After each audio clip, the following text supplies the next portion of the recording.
Coucou la famille! Aujourd'hui, nous allons voir le secret derrière le pardon. On constate que les gens nous font du mal. Et derrière ce mal-là, le message ici, c'est que au travers de l'humiliation, la personne veut t'initier à être comme celui-là qui t'a fait du mal.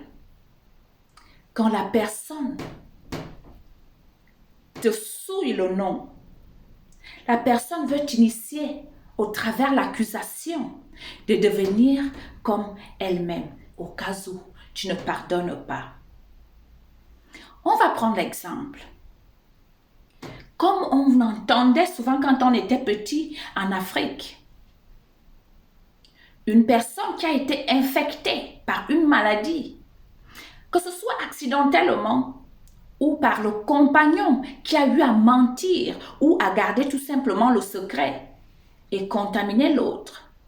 Ces gens-là finissent par devenir délinquants par manque de pardon. Je m'explique.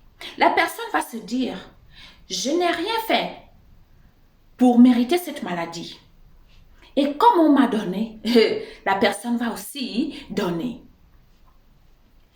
L'autre exemple, si tu as été dans une relation toxique, si tu ne pardonnes pas la personne qui t'a fait du mal, la relation toxique ici, ce n'est pas forcément entre conjoints. Ça peut être dans la maison familiale entre le parent et son enfant, ou entre frères et sœurs, ou les sœurs, les frères, les frères, ou encore entre amis. Tu donnes l'amour, mais la personne te fait du mal en te manipulant, en t'utilisant.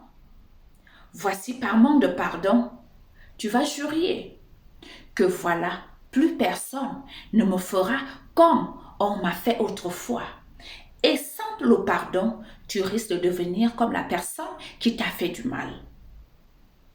Donc, on voit ici le pardon est notre première clé pour survivre, pour avoir une vie bien tranquille. C'est vrai que personne ne peut vivre tranquillement ici sur terre.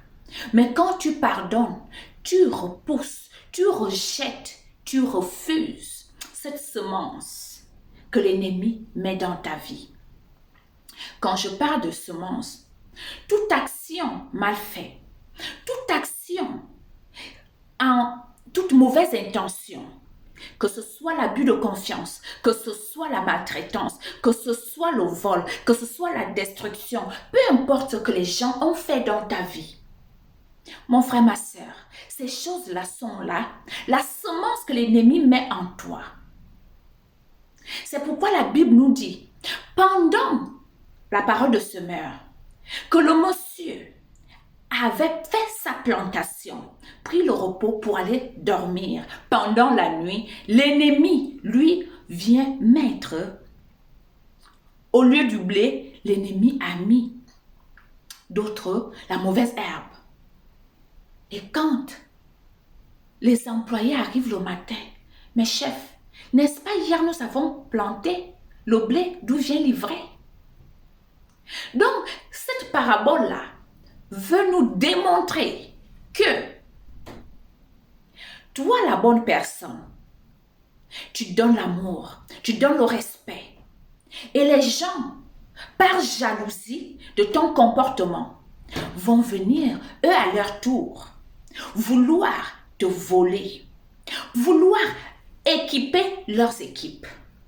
En fait, vouloir t'enlever de ta position pour t'initier dans la leur.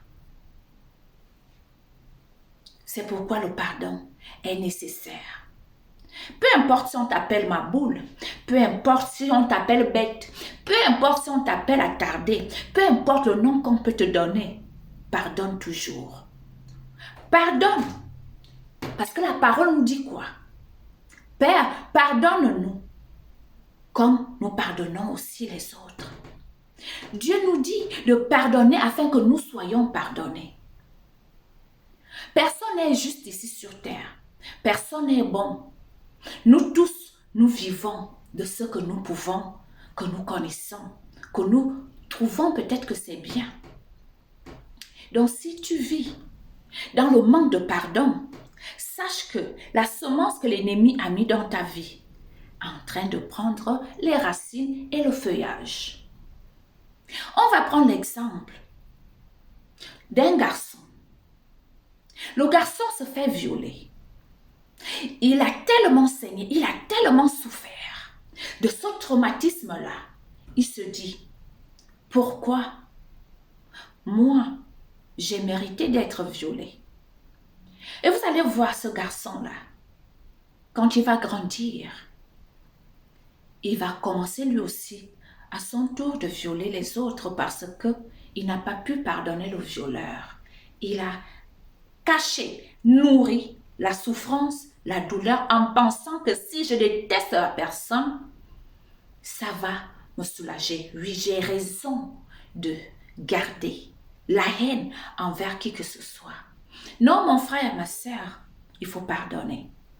Car le pardon ici est le moyen de maudire cette plante, cette figue qui ne porte pas les fruits dans ta vie. Quand tu pardonnes, tu maudis le figuier. Tu maudis cette semence afin que cette semence ne prenne pas racine dans ta vie et ne donne pas les fruits. Pardonne à ceux qui te font du mal. Pardonne à ceux qui t'ont trahi.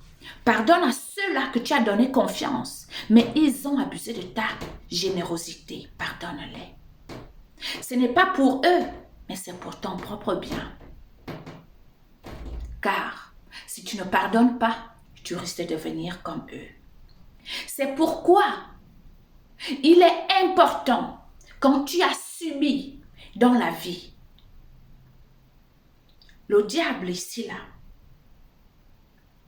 pour te persécuter, pour te faire du mal, il va amener là la tentation.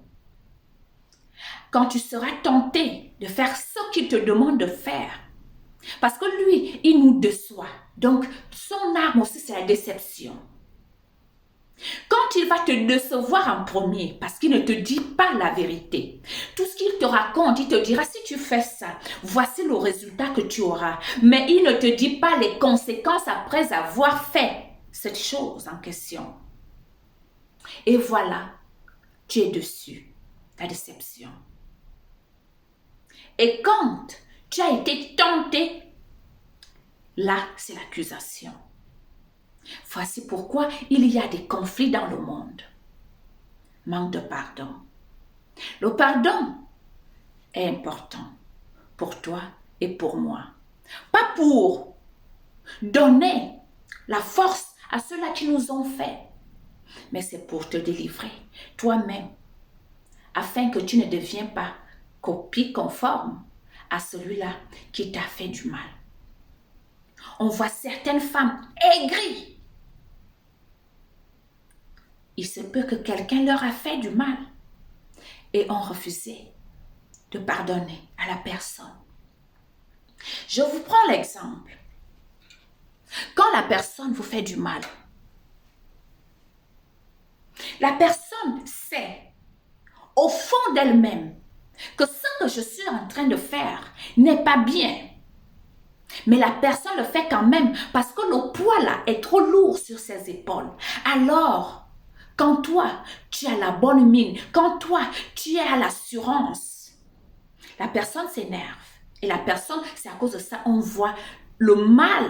On fait du mal aux gens, sans cause, sans raison, juste par le plaisir. Ce n'est pas forcément par le plaisir, parce que la personne est tellement dans sa phase, dans une boule, et que la personne se sent seule. C'est pourquoi ils vont tout faire pour aller chercher d'autres personnes. Mais quand toi, tu pardonnes, quand tu pardonnes, mon frère, quand tu pardonnes, ma sœur, tu annules cela. Donc, ne sois pas identique à ceux-là qui ont fait, qui ont semé en toi quelque chose. Oui, je sais que ça fait mal. Quand on te souille sans raison. Je sais que ça fait mal quand on te persécute. Je sais que ça fait mal. Ça fait mal. Mais ça fera encore 2 fois mal si tu ne pardonnes pas. Oui, fais-toi passer pour ce qu'ils veulent te donner comme nom. Mais le plus important ici, là, c'est que toi, tu sois libéré des coups et blessures spirituelles. La vengeance n'est pas à nous, mais à notre Père. Quand Dieu voit comment on te fait du mal, sache que la vengeance viendra de l'Éternel. C'est pourquoi nous-mêmes, nous ne sommes pas censés faire en retour aux autres ce qu'ils nous ont fait. Mais pourtant, on doit, plutôt on doit leur donner le pardon gratuitement sur un plateau. Parce que si tu ne pardonnes pas, mon frère, ma sœur, si tu ne pardonnes pas, tu seras identique à la personne qui t'a fait du mal. Tu vas te réveiller un jour, tu vas commencer à fiaster en disant, oui, je n'ai rien fait, les gens me font toujours du mal. Oui, pourquoi moi? Tu vas commencer à te poser des questions parce que tu aurais gardé cette douleur, cette haine dans le cœur. Et voici, l'ennemi trouve la place, l'habitation en toi. Donc, toi-même, tu es le blé et l'ennemi vient semer l'ivraie. L'ivraie en question, c'est pour prendre les éléments qui font grandir le blé. C'est pourquoi vous voyez, les herbes non utiles poussent souvent. Et on voit, pour ceux-là qui ont connu la plantation, il faut toujours enlever la mauvaise herbe. Pourquoi? C'est pour que la bonne semence puisse prendre racine. Et si tu dis, j'ai déjà planté, je laisse jusqu'à la moisson, ça sera comme si tu n'aurais rien fait. Parce que la mauvaise herbe va prendre l'ampleur. Donc c'est aussi comme ça notre âme, notre esprit. Oui, on t'a trahi. Oui, on t'a abusé. Oui, on t'a trompé. Oui, mais pardonne. De peur qu'un jour tu deviennes comme ceux-là qui t'ont trompé, qui t'ont fait du mal, qui t'ont blessé, qui ont abusé de toi. Pardonne-leur. Pas parce qu'ils le méritent, mais pour que toi, tu sois libre. Pour que toi, tu sois tranquille. C'est pourquoi il est fortement recommandé, quand tu sors d'une relation toxique, avant de sauter à d'autres relations, prends le temps de guérir en pardonnant la personne qui t'a trompé, en prenant soin de toi-même par la guérison qui vient de notre Père. J'entends les gens dire que c'est l'homme qui appelle l'homme. C'est l'homme qui va guérir les blessures de l'autre. En fait, vous voyez cette philosophie, je ne suis pas d'accord. Parce que quand tu as été blessé, il laisse l'indice en toi. C'est que partout où tu passes, le semblable te voit, reconnaît que tu es une proie. Et voici pourquoi certaines personnes deviennent meurtries. Parce que ils n'ont pas pris le temps de pardonner. Surtout, comme Dieu dit, dans la marche, pardonne tout cela et fais une bonne repentance en ayant la foi que c'est Dieu seul qui est ton maître. Parce que tu ne peux pas pardonner sans faire la repentance. La repentance ici, là, ne veut pas forcément dire que tu as fait quelque chose de mal, que tu te repens. Non. Mais le fait d'avoir laissé les gens te traîner à terre, tu dois dire non, je me repens. Ça ne veut pas dire que tu deviens égoïste en disant stop. Mais ça veut dire tout simplement que tu as fait la repentance, je ne ferai plus ça parce que je sais, en faisant ça, voici le résultat. Et quand tu te mets avec Dieu, sachant que c'est lui seul qui va reprendre les morceaux pour te recoller. Donc, si tu as la haine, Dieu ne peut pas descendre. Si tu ne pardonnes pas, si tu ne laisses pas tomber ceux-là, quand je dis laisser tomber, ça ne veut pas dire que leur souhaiter du mal, mais leur le regarder à distance sans haine. Dieu ne pourra pas agir. Donc, toi, mon frère, ma sœur, la bonne guérison. Pardonne à ceux-là qui t'ont fait du mal. Repends-toi pour que tu ne retombes pas sur la même phase et te retrouver encore en train de te faire voler. Et mets dans ton cœur que la vengeance vient de l'Éternel. La guérison vient de l'Éternel. Parce que le diable, il opère comme il avait opéré à la Genèse en décevant Adam et Ève, en leur laissant eux-mêmes se laisser tenter et ensuite s'accuser.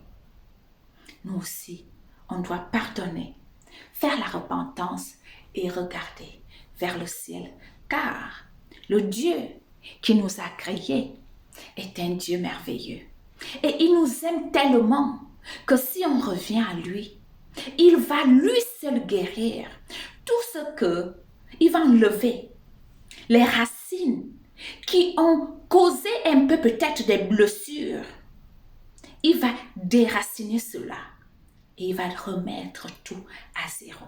Il va te rafraîchir, il va te réinstaller, il va tout te remettre, restaurer. Donc, le pardon est important. Et le secret derrière le pardon, c'est ta propre liberté. Si tu ne pardonnes pas, tu risques de te ressembler à ceux-là qui t'ont fait du mal. Ici, Anna Franson, votre sœur, que Dieu vous garde et qu'il vous bénisse.